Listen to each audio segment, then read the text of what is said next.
One of the most common myths that I hear about print on demand is that it is too late to get started. Etsy is too saturated.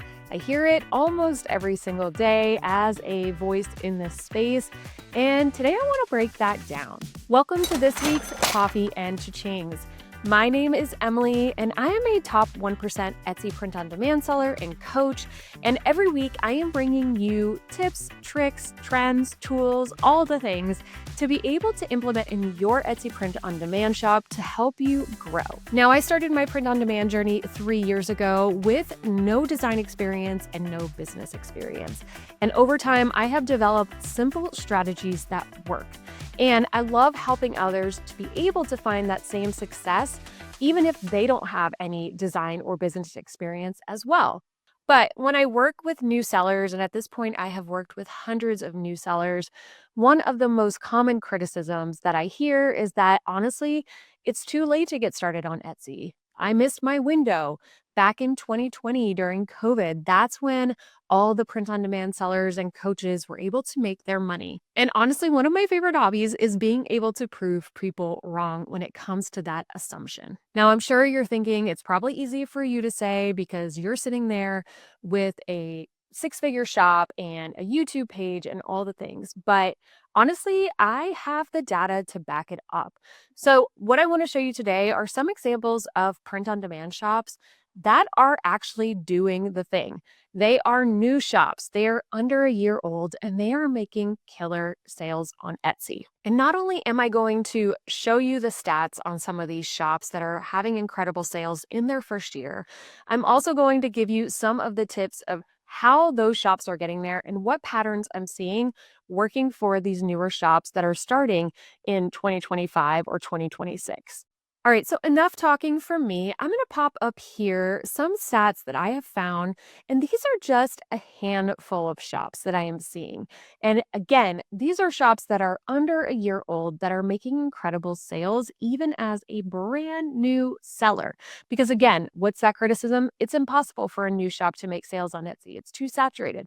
Well, these shops are just a few of the ones that I found that are showing that that is just simply not the case. And something that's really important for me to talk about when it comes to this question of is Etsy too saturated is this idea that that is actually a mindset trap that is holding you back. I find so often that when something isn't working immediately for us, we tend to just jump to something like, well, it's too saturated. It's not going to work for me anyways, as an excuse. And the students that I work with who are able to really push past this mindset block are able to come out on the other side and persevere. They're able to make those sales. They are able to push forward. And often I find that if you stay trapped in this idea that Etsy is too saturated, it will never work for me, then you are manifesting that it won't work for you. And so I think it's really important to keep that in mind when you are starting your Etsy shop. It can be very easy to fall into that negativity, but at the end of the day, I always come back to numbers. I always come back to the data. I'm not going based on vibes. I'm not going based on just assumptions. I'm coming to the data. All right, so how do I find these young shops that are making these sales? Well, I use a tool called Everbee, and that is my go-to research tool.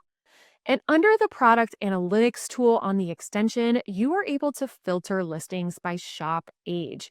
And this has proven to be incredibly important because by looking at shops that are younger, you can see where they are having success. And that super cliche statement that says, success leaves clues, that's exactly what we're looking for. We're looking for these clues to be able to figure out where are new shops having success and how can we create something unique, put our own spin on it, what niches have opportunity for us, and how can we have a seat at that table. All right, so I promised you I would share a few things that I'm seeing these new shops do really well in their first year to make sales.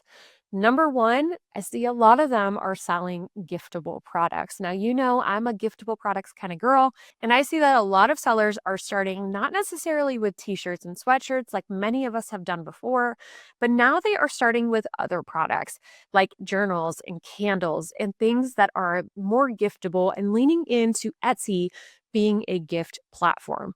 Number two, I'm seeing them get specific with the type of product and design that they are selling. They are focusing on a very specific person and they're focusing on a very specific moment.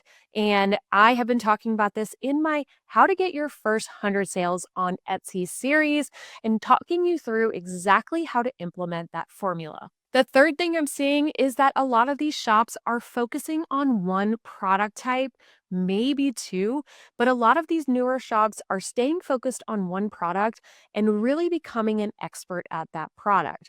Now, it doesn't mean that they aren't kind of starting to scale out into other things, but you can tell that they have really mastered how to design and list that one product before they start moving on to other things. So, is Etsy too saturated? It might be if you're trying to sell really broad generic designs like a mom t shirt. But Etsy is not too saturated when it comes to selling specific, meaningful gifts for special moments in buyers' lives.